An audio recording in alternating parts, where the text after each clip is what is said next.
स्वागत है दोस्तों। आज की इस वीडियो में हम सूचना का अधिकार अधिनियम 2005 को पूरी तरह समझेंगे।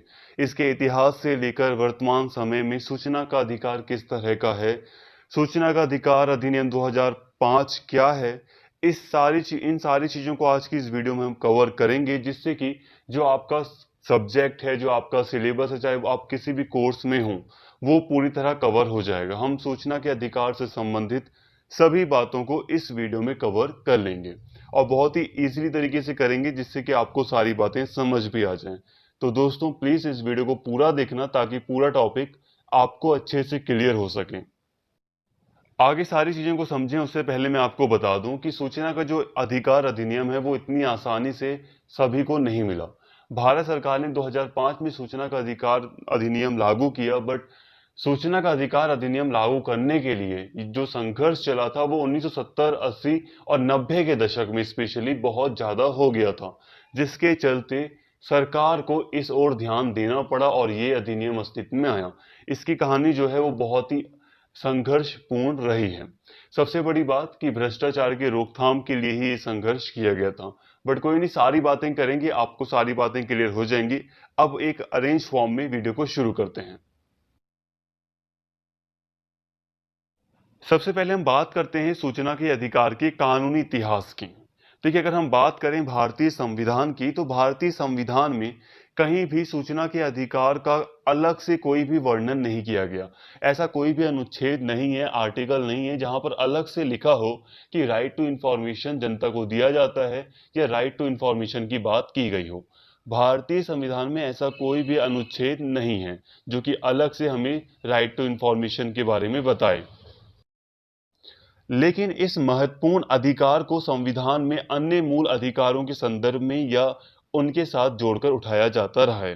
कानूनी समानता का आर्टिकल जो 14 है, अभिव्यक्ति की आज़ादी जो आर्टिकल 19 का भाग ए है, और व्यक्तिगत आज़ादी आर्टिकल 21 जैसे मौलिक अधिकारों के साथ सूचना का अधिकार या सूचना के लोक अधिकार पर भी बहस चलाई गई है और उसके महत्व को उजागर किया गया है। तो कोई अलग से वर्णन नहीं किया गया है सूचना के अधिकार का भारतीय संविधान में।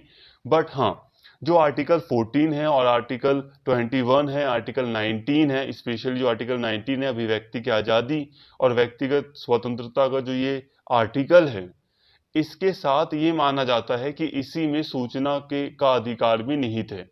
कई बार बहस जब की जाती थी तो कहा जाता था कि अभिव्यक्ति की आज़ादी के अंतर्गत ही सूचना का अधिकार भी निहित है, और इसीलिए कई बार प्रेस वगैरह को सूचना देनी जरूरी हो जाती थी।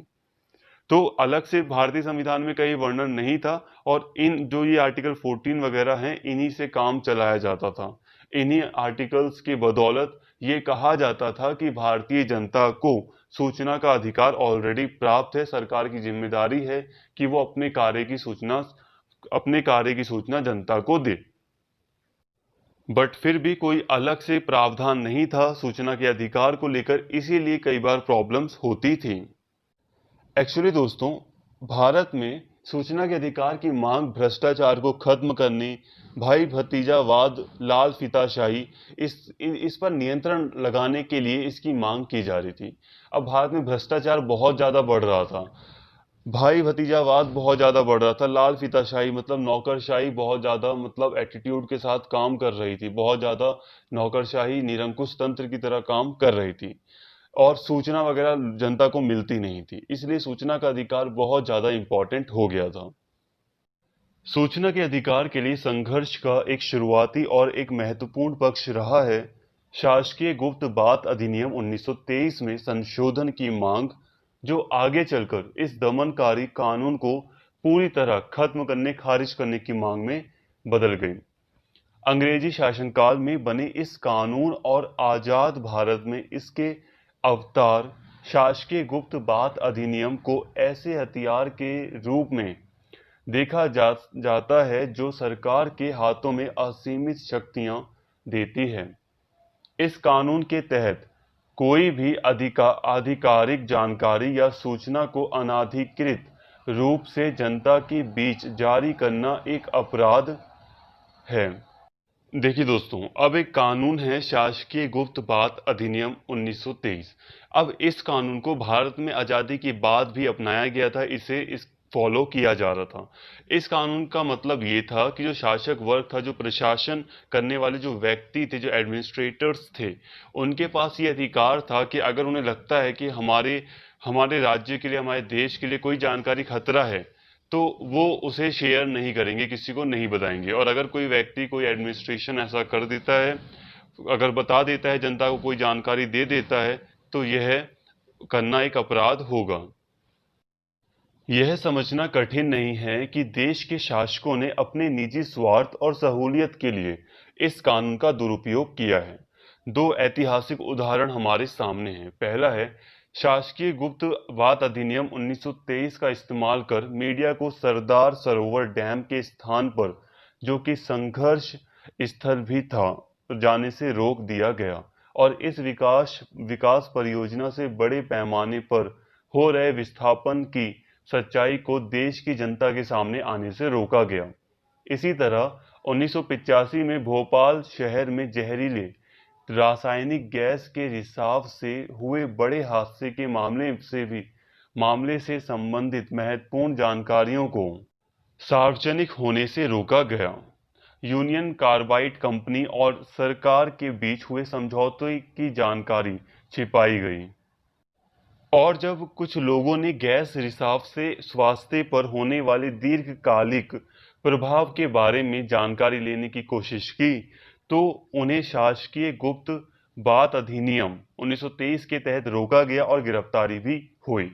तो देखिए दोस्तों, अब इस कानून के तहत, ये जो शासकीय गुप्त बात अधिनियम था, इस कानून के तहत सरकार ने इसका बहुत ज़्यादा फायदा उठाया। अब जैसे कि दो ऐतिहासिक उदाहरणों से मैंने आपको समझाया। पहला उदाहरण था सरदार सरोवर डैम का। अब जब सरदार सरोवर डैम बना तो उससे बहुत बड़े पैमाने पर विस्थापन हुआ, लोगों को कई सारी दिक्कतों का सामना करना पड़ा। तो प्रेस को, मीडिया को वहां पर जाने, उसकी कवरेज करने से रोका गया, ये बात कहकर कि ये जो बातें हैं वो देश के लिए इम्पोर्टेंट है, वो हम बता नहीं सकते हैं। शासकीय गुप्त बात अधिनियम का हवाला देकर उन्हें रोका गया, मीडिया को रोका गया, जिससे कि पूरा जो देश है वो लोगों की कठिनाइयों को, जो कि विस्थापित हो रहे थे, उसको नहीं जान सका। इसके अलावा 1985 में भोपाल गैस ट्रेजेडी हुई थी। इसमें हुआ ये था कि एक कंपनी थी जिसमें बहुत मतलब एसिड्स वगैरह का काम होता था, यूनियन कार्बाइड। तो उस कंपनी में मतलब बहुत जो बेसिक नीड्स होती हैं, बेसिक सुविधाएं होती हैं, वो नहीं होती हैं, जिस कारण से ये ट्रेजेडी हो जाती है। और जो गैस निकलती है उससे इतना नुकसान होता है कि जो बाद में जो बच्चे पैदा होते हैं उस इलाके में, वो अपंग पैदा होते हैं। कई लोगों की मौत तो होती है, बट जो बाद के बच्चों के ऊपर भी उसका गैस का असर रहता है। तो इसकी कवरेज से भी मीडिया को रोका गया, लोगों को रोका गया। तो ये चीजें हमें दर्शा रही हैं कि किस तरह सरकार अपनी शक्तियों का नाजायज फायदा उठा रही थी और लोगों को सूचना नहीं दे रही थी। यहाँ पर मैं आपको एक बैकग्राउंड दिखा रहा हूँ, एक बैकग्राउंड समझाने की कोशिश कर रहा हूँ कि किस तरह से हमें जरूरत पड़ी सूचना की अधिकार अधिनियम की। अभी तक प्रॉब्लम ये थी कि हम लोग कहते थे कि भाई कि आर्टिकल 19 के पार्ट 1 में लिखा है अभिव्यक्ति की स्वतंत्रता, मानव की स्वतंत्रता की बात की गई है, आर्टिकल 21 में भी बात की गई है। इसका हवाला देते हुए हम कहते थे कि हमें सूचनाएं दो, हमें पता होना चाहिए, हमें जानकारी होनी चाहिए। बट हमारे पास कोई एक पुख्ता कोई कानून नहीं था जिसके दम पर हम बिल्कुल डायरेक्टली कह सकें। इसीलिए हमें सूचना के अधिकार की जरूरत थी। और इसी बीच आगे चलकर जब संघर्ष होता है, जब मांग होती, तो आगे चलकर प्रेस काउंसिल ऑफ इंडिया के द्वारा 1996 में देश का पहला सूचना अधिनियम प्रारूप तैयार किया जाता है। अब ये प्रेस काउंसिल ऑफ इंडिया क्या है? देखिए दोस्तों, ये एक संगठन है, स्पेशली ये एक संसद का एक हिस्सा है, संसद का इसके ऊपर प्रभाव रहता है। अब इसके द्वारा अधिनियम तैयार किया गया, एक प्रारूप तैयार किया गया था सूचना के अधिकार का। प्रारूप का मतलब होता है स्ट्रक्चर, कि किस तरह से सूचना का अधिकार पूरी तरह बनेगा, तो उसका स्ट्रक्चर इन्होंने तैयार किया। उसके बाद आगे चलकर अगले ही साल 1997 में एक महत्वपूर्ण कदम उठाया गया, राष्ट्रीय सूचना कानून की राह में एक महत्वपूर्ण कदम उठाया गया। भारत सरकार ने भारत सरकार ने वर्किंग ग्रुप को गठित किया, जिसने एच.डी. शौरी की अध्यक्षता में सूचना की आजादी या फ्रीडम ऑफ इंफॉर्मेशन बिल का प्रारूप तैयार किया। देखिए, पहले 1996 में प्रेस काउंसिल ऑफ इंडिया ने किया था, बट उसके अलावा अब यहां पर 1997 में भारत सरकार ने एक वर्किंग ग्रुप, जिसके अध्यक्ष थे एच.डी. शौरी, उसको मतलब गठित किया, उसका गठन किया, जिसने सूचना की आजादी या फ्रीडम ऑफ इंफॉर्मेशन बिल का स्ट्रक्चर पूरा का पूरा तैयार किया। अब आगे चलकर वर्ष 2000 में केंद्रीय सरकार ने शौरी ड्राफ्ट पर पुनर्विचार कर उसमें संशोधन लाया और freedom of information bill FOI तैयार किया। अब देखिए दोस्तों, अब जो वर्किंग ग्रुप था एच.डी. शौरी जिसके अध्यक्ष थे, उसने फ्रीडम ऑफ इंश्योरेंस बिल तैयार किया था। अब 2000 में इस बिल में थोड़ा बहुत संशोधन किया गया, मतलब सुधार वगैरह किया गया, कुछ बातों को हटाया, कुछ बातों को निकाला, कुछ बातों को डाला, तो फिर से तैयार किया गया, थोड़ा सा पुनर्विचार किया गया। उसके बाद इसे मतलब पूरी तरह तैयार कर दिया गया। फ्रीडम ऑफ इंफॉर्मेशन बिल को 2000 में केंद्रीय सरकार ने पूरी तरह तैयार कर दिया, संशोधन वगैरह करके। फिर 2002 में यह बिल संसद में पारित हुआ और 2003 में इस कानून को स्वीकृति मिली, लेकिन सरकारी गजट में जारी न होने की वजह से इस कानून को लागू नहीं किया जा सका। अब इसके बाद वर्ष 2004 में यूपीए सरकार ने एफओआई, यूपीए सरकार आप समझ रहे होंगे, जो कांग्रेस की गठबंधन की सरकार थी, वो यूपीए सरकार ने एफओआई यानी कि जो फ्रीडम ऑफ इंफॉर्मेशन बिल था, उस कानून को खारिज कर दिया, मतलब खत्म कर दिया, और एक नया सूचना बिल तैयार कर संसद में प्रस्तुत किया। और मई 2005 में यह बिल संसद के दोनों सदनों से पारित हुआ और 15 जून 2005 में इस अधिनियम को राष्ट्रपति की स्वीकृति मिली।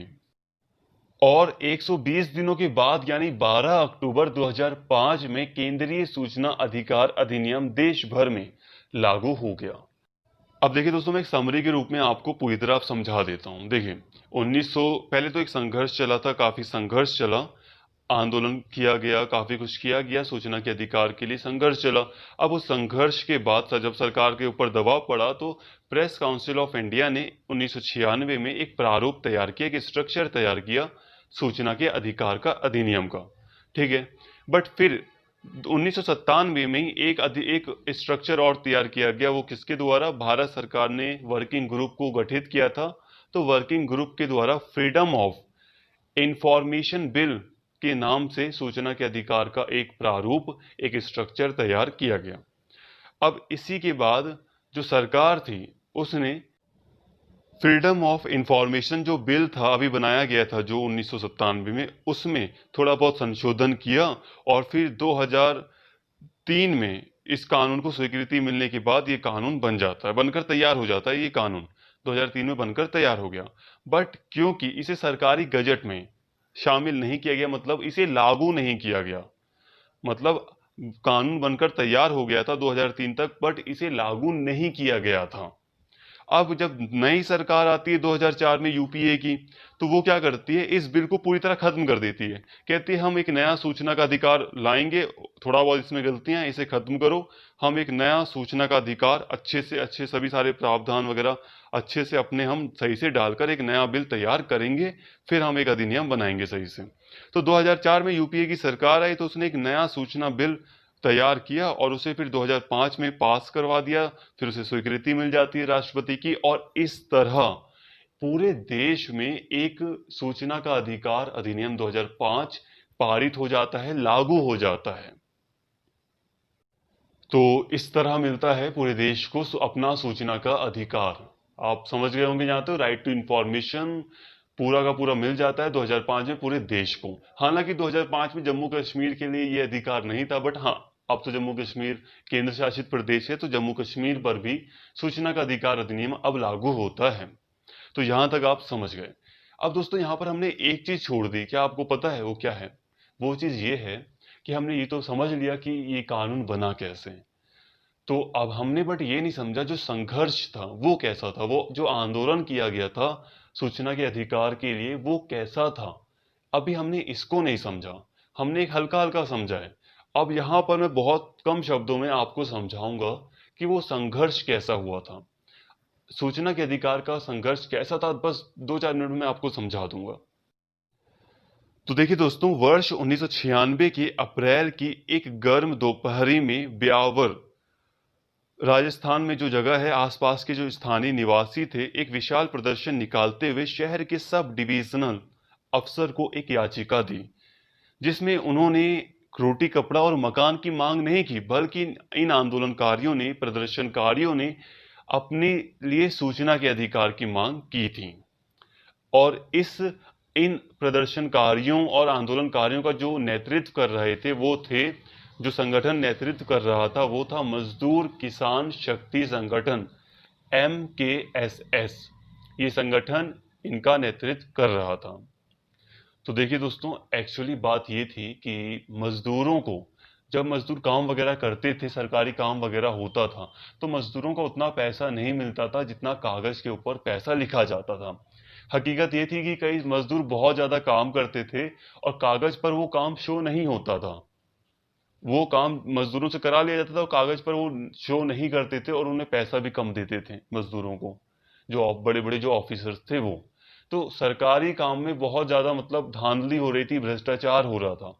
मजदूर चाहते थे कि उन्हें साफ साफ सूचना दी जाए, उन्हें पूरा अधिकार है कि उन्हें जानकारी दी जाए कि सरकार उन्हें कितना पैसा दे रही है, कागज में उनके लिए कितना पैसा लिखा जा रहा है, क्या मतलब कानूनी चीजें हैं, उन्हें सारी बातें पता होनी चाहिए। तो उनकी यही मांग थी। बट क्योंकि उन्हें सारी सूचनाएं नहीं मिल पा रही थी, इस कारण से उन्होंने ये संघर्ष किया। इसके साथ ही ना केवल मजदूर परेशान था, बल्कि अन्य इलाकों में भी जानकारी बहुत आवश्यक थी। सबसे बड़ी चीज, भ्रष्टाचार को रोकने के लिए जितने भी सरकारी दफ्तर हैं वहां पर भ्रष्टाचार हो रहा था, उस भ्रष्टाचार को अगर रोकना था, उसका पता लगाना था, तो सरकारी दफ्तर से सूचनाएं लेना बहुत जरूरी था। बट जो सरकारी ऑफिसर्स थे वो 1923 का जो शासकीय गुप्त बात अधिनियम था उसका हवाला देते हुए लोगों को निकाल देते थे, कहते थे कि यह हमारी जानकारी बताना जरूरी नहीं है। इसीलिए ये संघर्ष हो रहा था। तो यहाँ पर जो संघर्ष थे वो बहुत ज्यादा थे। धरना, रैली, जन सुनवाई के माध्यम से इस संघर्ष को आगे बढ़ाया गया। 1996 के विशाल धरने और भूख हड़ताल के फलस्वरूप पंचायती राज कानून में संशोधन किए गए और उसके 4 सालों बाद ही वर्ष 2000 में राजस्थान को अपना सूचना कानून मिला। अब देखिए दोस्तों, राजस्थान में सूचना कानून आ चुका था वर्ष 2000 में ही। समझ पा रहे हैं ना? पहले क्या हुआ कि पंचायती राज कानून में थोड़ा बहुत संशोधन किया गया, फिर उसके बाद सन 2000 में राजस्थान को उसका सूचना का अधिकार का कानून मिल गया था। और जो ये संघर्ष हुआ था स्पेशली राजस्थान में हुआ था, तो इसी कारण उन्हें अपना कानून पहले मिल गया था। बट हाँ, एक बात याद रखने वाली, ये जो संघर्ष था, इसी संघर्ष के कारण 2005 में पूरे देश को सूचना का अधिकार अधिनियम मिला। तो दोस्तों, आई होप यहाँ तक आप काफ़ी अच्छे से समझ चुके होंगे। वैसे हाँ, ये बात आप ध्यान रखना कि 2005 में तो पूरे देश के लिए सूचना का अधिकार आ गया था, बट हाँ 2005 से पहले कुछ राज्यों ने, जैसे कि राजस्थान, मध्य प्रदेश, दिल्ली ने भी 2005 से पहले सूचना का अधिकार अपने राज्यों में लागू कर दिया था। जैसे कि राजस्थान और कर्नाटक ने 2000 में लागू किया था, सूचना का कानून दिया था जनता को। और 2001 में दिल्ली और असम राज्य ने अपना सूचना का अधिकार अधिनियम तैयार किया था, बनाया था। इसके अलावा 2003 में मध्य प्रदेश ने RTI एक्ट बनाया था, तैयार किया था। तो फ्रेंड्स, हम यहाँ तक काफ़ी बातें समझ चुके हैं, काफ़ी जानकारी हम अब हमें हो गई है। पूरा कब सारी बातों को ही हम लगभग समझ चुके हैं। अब हम मुद्दे की बात पर आते हैं। अब मुद्दे की बात यह है कि हमने A to Z आगे पिछला सब समझ लिया। मेन चीज़ अब हमें समझनी है कि 2005 का जो ये अधिनियम था, सूचना का अधिकार अधिनियम, इसमें क्या क्या प्रावधान किए गए हैं। इसके तहत अगर आपको कोई सूचना चाहिए तो वो आप कैसे प्राप्त करेंगे, ये आपको पता होना चाहिए। वैसे यहाँ पर जितनी भी बातें की जा रही हैं वो सिर्फ मैं आपको जानकारी देने के लिए ही नहीं करा रहा हूँ, आपकी सिलेबस के अकॉर्डिंग भी करा रहा हूँ। अब जितनी भी मेरी वीडियोस देखने वाले जो लोग हैं वो स्पेशली हायर एजुकेशन के स्टूडेंट्स हैं। तो हायर एजुकेशन में आपको सारी बातें पता होनी चाहिए, और सारी बातें अगर आप एक कॉलेज में जाकर लेते हैं तो एक प्रोफेसर उस लेक्चर को कम से कम 2 दिन में खत्म करता है। तो आप समझ सकते हैं कि 2 घंटे, तो 2 घंटे ना सही आधे घंटे 1 घंटे में मैं आपको अगर दे देता हूं इंफॉर्मेशन, तो ये आपके लिए काफी बेनिफिशियल ही है।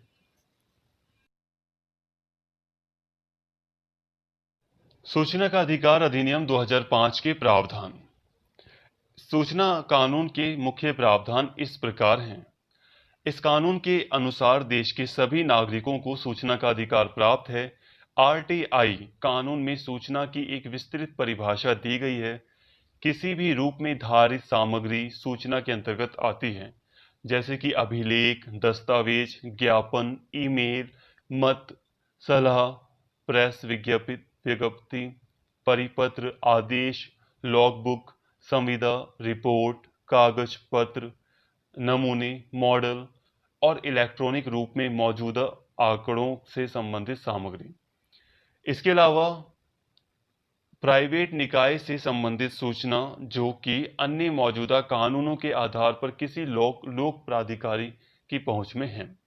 अब देखिए दोस्तों, सूचना के अधिकार अधिनियम में जो ये अधिनियम है वो पूरे देश में लागू है, सभी नागरिकों को ये प्राप्त है। अब इस अधिनियम में सूचना को परिभाषित किया गया है कि सूचना का मतलब क्या है। अब देखिए, सूचना किसी भी तरह की हो सकती है, चाहे वो ईमेल के द्वारा आपको कोई जानकारी मिल रही है या दे रहा है कोई व्यक्ति, तो वो भी सूचना होगी। कोई अभिलेख है, कोई कागज में लिखी हुई बात है, तो ये भी सूचना है। सूचना किसी भी प्रकार की हो सकती है। यहाँ पे बहुत सारी चीजें बताई गई हैं, सलाह, इलेक्ट्रॉनिक, तो यहाँ पे ये सूचनाएं हैं। इसके साथ ही ऐसी सूचनाएं भी प्राप्त की जा सकती हैं जो कि किसी प्राइवेट निकाय, जैसे कि कोई प्राइवेट सेक्टर है, कोई प्राइवेट कंपनी है, उस कंपनी में अगर कोई लोक प्राधिकारी की पहुंच है, मतलब कोई लोक प्राधिकारी, कोई पब्लिक ऑफिसर है जिसके पास किसी प्राइवेट कंपनी की जानकारी आती है।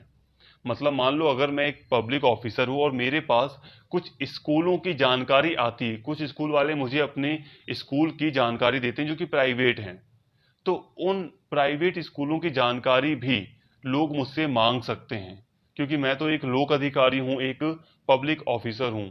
तो पब्लिक ऑफिसर के पास अगर प्राइवेट सेक्टर की भी जानकारी होती है तो वो उसे देगा। अगर वो किसी प्राइवेट कंपनी की जानकारी रखता है तो वो जनता को वो देगा। सूचना के अधिकार का मतलब है इस अधिनियम के अंतर्गत उस पहुंच योग्य सूचना पर अधिकार जो किसी लोक प्राधिकारी द्वारा या उसके नियंत्रण के अधीन है। अब देखिए दोस्तों, आपका सूचना या हमारा सूचना का अधिकार वही है जहां तक हमें सूचनाएं मिल सकती हैं, जिन विषयों पर हमें सूचना मिल सकती है वही हमारा सूचना का अधिकार है। अब देखिए, कुछ विषय होते हैं राष्ट्रीय सुरक्षा के, तो उनसे संबंधित जानकारी हमें नहीं मिल सकती है, तो वो चीज हमारी सूचना के अधिकार में नहीं आती है। तो हमारी सूचना का अधिकार वही है जो कि जहां तक हम पहुंच सकते हैं, जो सूचना हम पा सकते हैं, वही हमारा अधिकार है, और जो लोक प्राधिकारी के नियंत्रण में है।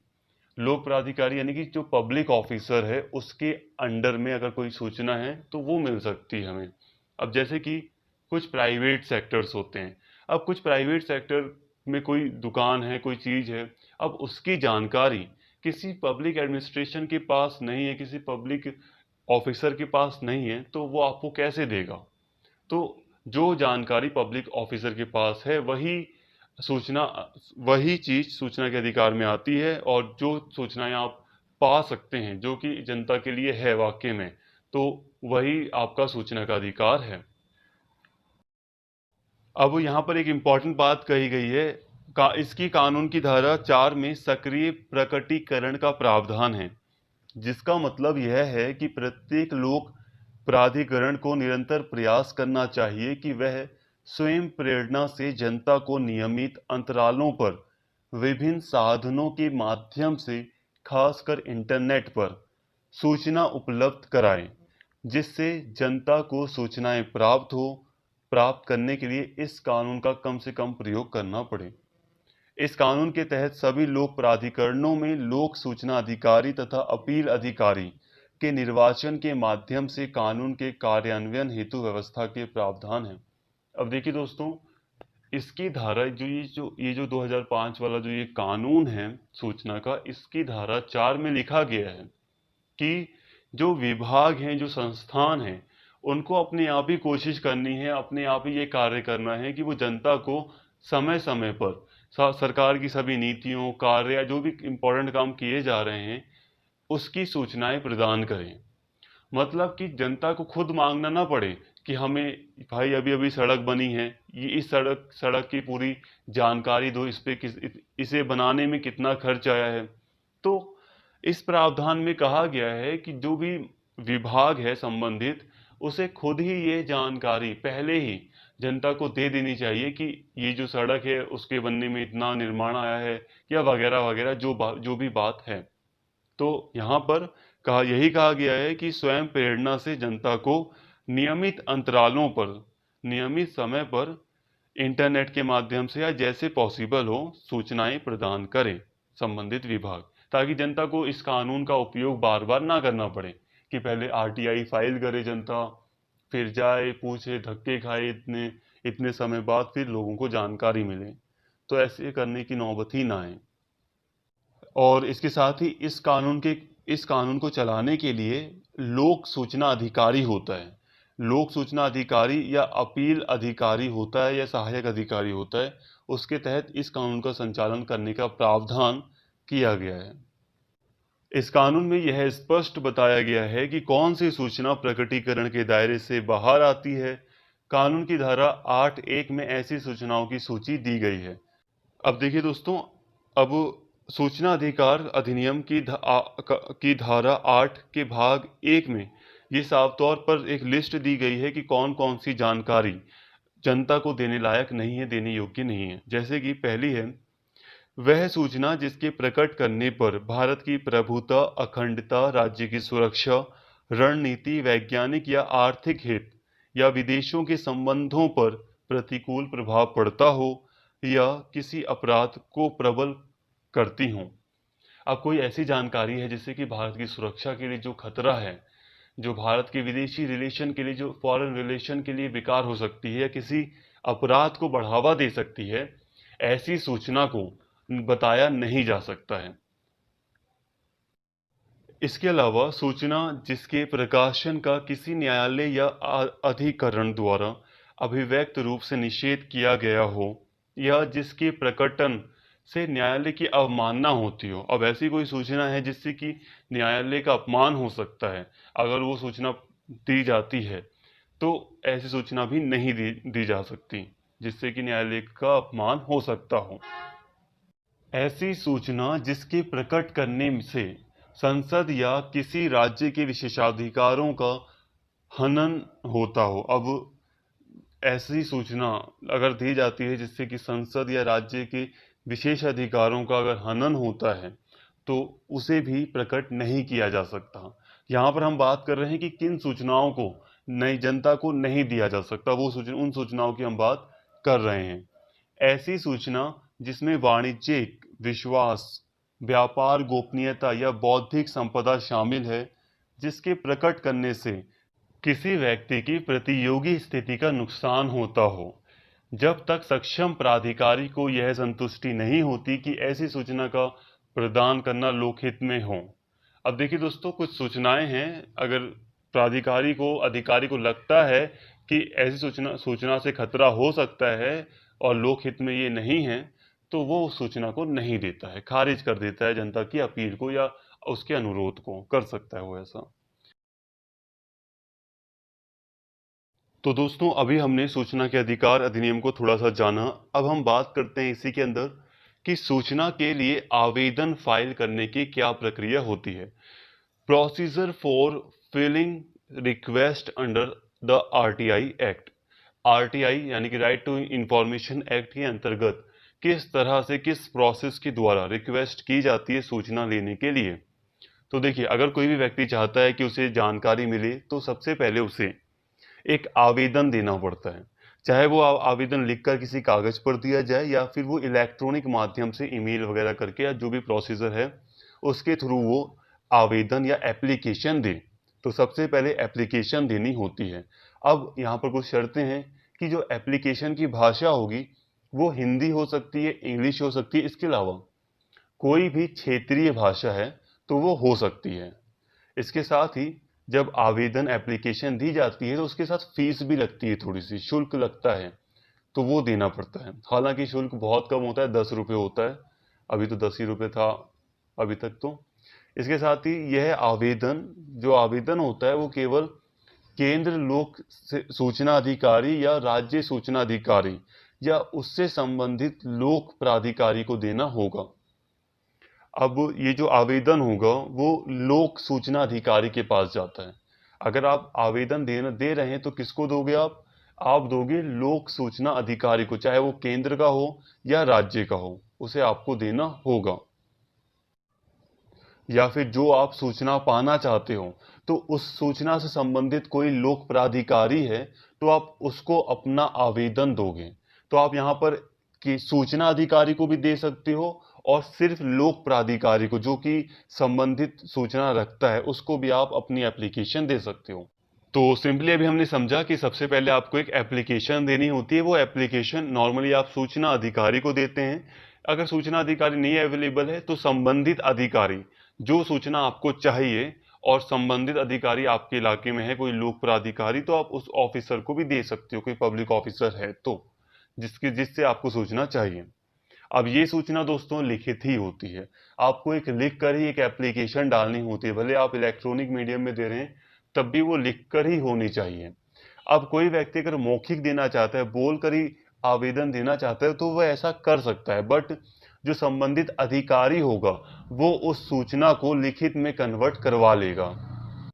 अब मान लो कोई व्यक्ति है जो मौखिक रूप से आवेदन कर रहा है, मौखिक रूप से अपनी बात बोल रहा है, रिक्वेस्ट कर रहा है, तो जो अधिकारी होगा, लोक सूचना अधिकारी, वो उसकी सहायता करेगा, उसे कहेगा कि आप इसको लिख दीजिए। लिखने में उसकी सहायता भी वो कर सकता है, उससे मतलब हेल्प करा सकता है थोड़ी। तो ये उसकी जिम्मेदारी है अधिकारी की कि वो सूचना को लिखित में कन्वर्ट करवा ले। इसके अलावा आवेदन में आवेदक, जो आवेदन कर रहा है, जो व्यक्ति जो एप्लीकेशन डाल रहा है, सूचना मांगने की वजहों का खुलासा करने की कोई बाध्यता नहीं है।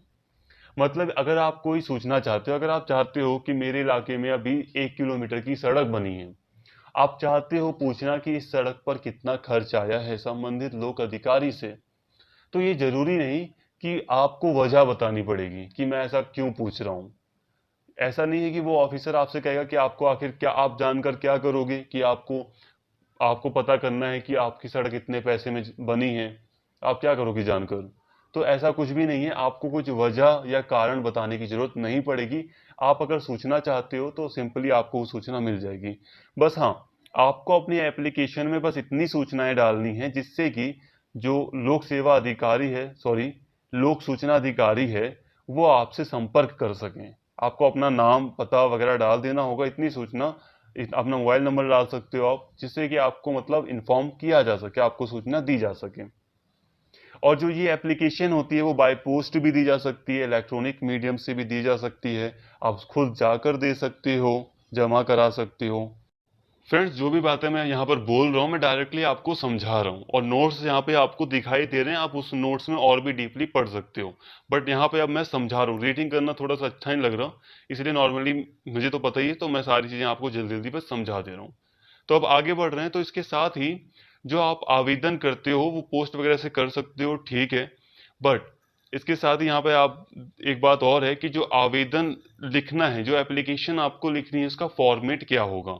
होता है ना, हर चीज़ का एक फॉर्मेट होता है। स्कूल की एप्लीकेशन हम लिखते थे तो उसका फॉर्मेट होता था, हिंदी में लिखते थे सेवा में प्रधानाचार्य टू द प्रिंसिपल।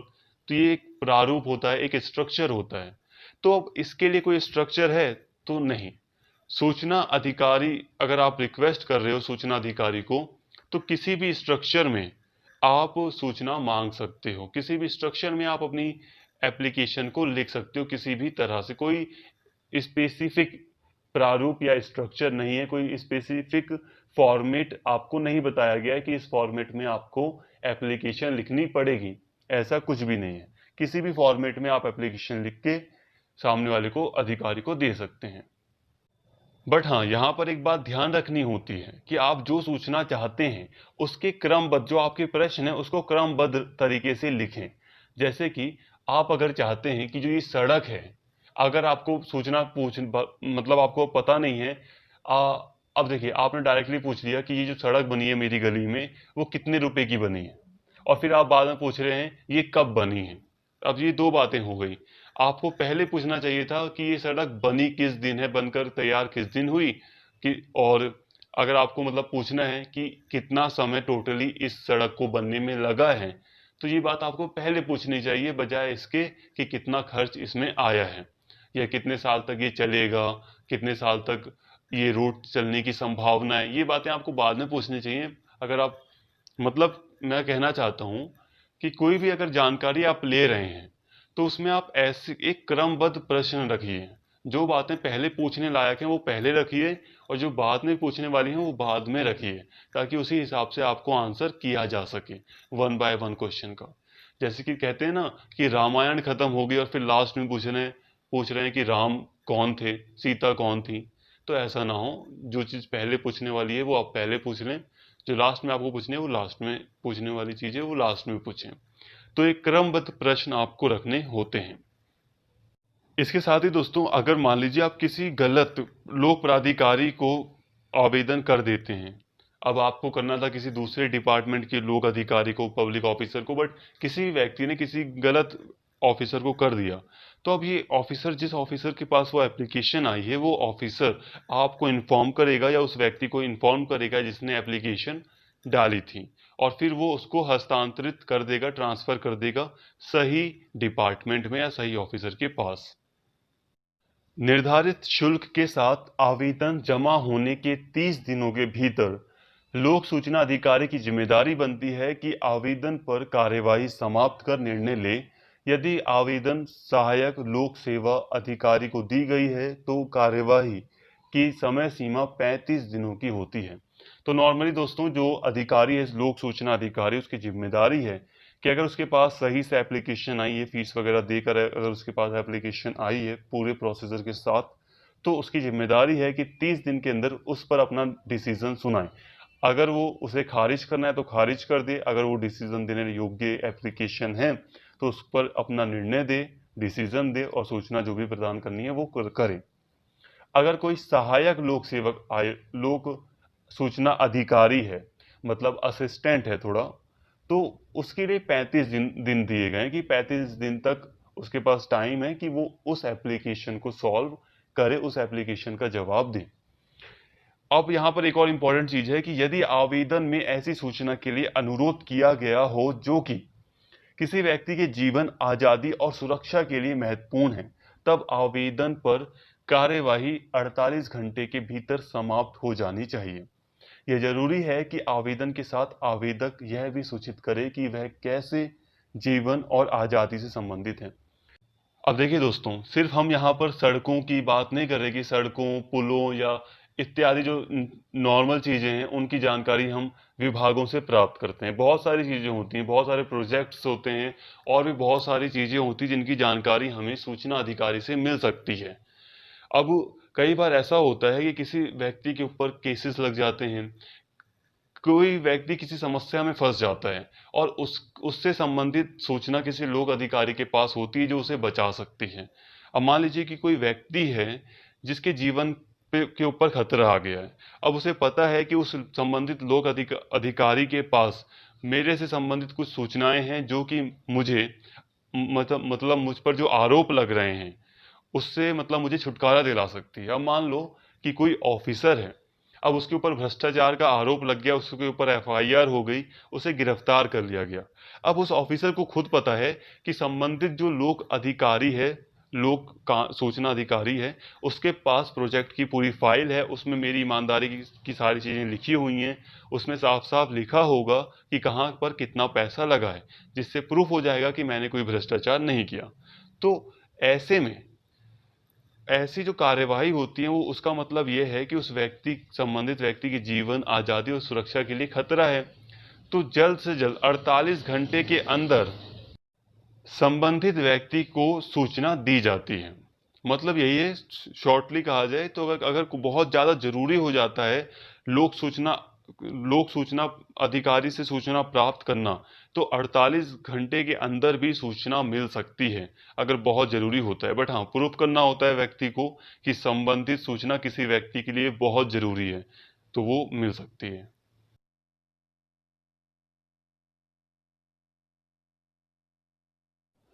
अब देखिए दोस्तों, अगर किसी व्यक्ति की सूचना को यानी कि एप्लीकेशन को खारिज कर दिया जाता है, अगर किसी व्यक्ति की एप्लीकेशन को ऑफिसर के द्वारा, जो लोक सूचना अधिकारी है उसके द्वारा खारिज कर दिया जाता है, तो उस व्यक्ति के पास दो अपील के ऑप्शन होते हैं।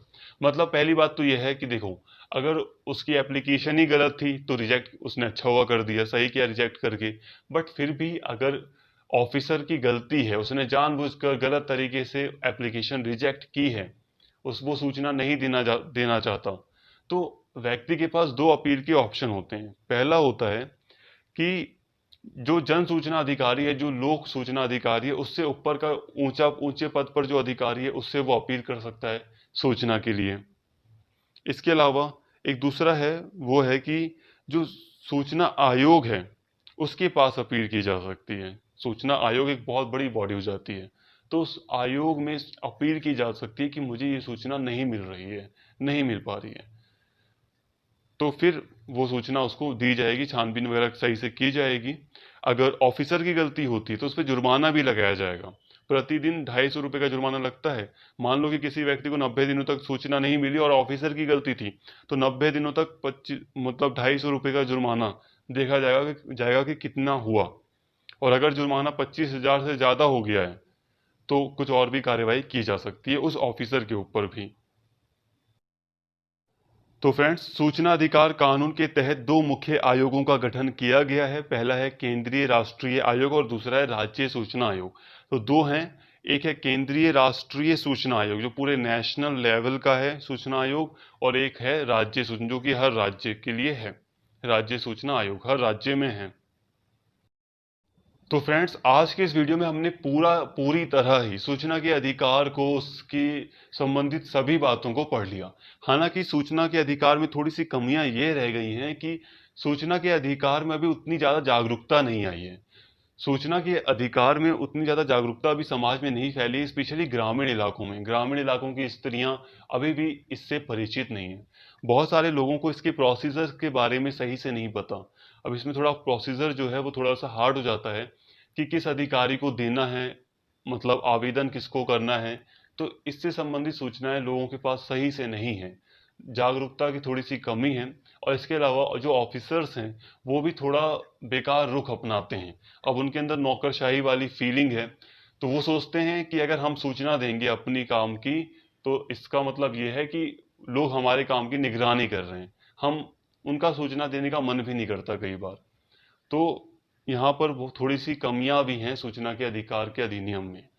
बट फिर भी दोस्तों, हमें पढ़ना था सूचना का अधिकार अधिनियम, जिसे हमने पूरी तरह कवर कर लिया है। तो आई होप आपको वीडियो अच्छी लगी होगी, समझ में आ गई होगी। समझ में ना भी आई है तो एक बार और धीरे धीरे करके वीडियो को समझिए, थोड़ा थोड़ा रुक रुक कर देखिए, समझ में डेफिनेटली आ जाएगी। पहली बार होता है, कोई चीज़ जल्दी समझ नहीं आती है, कुछ चीज़ें लगती हैं, हार्ड लगती हैं, बट ऐसा नहीं है, आ जाएगा समझ में।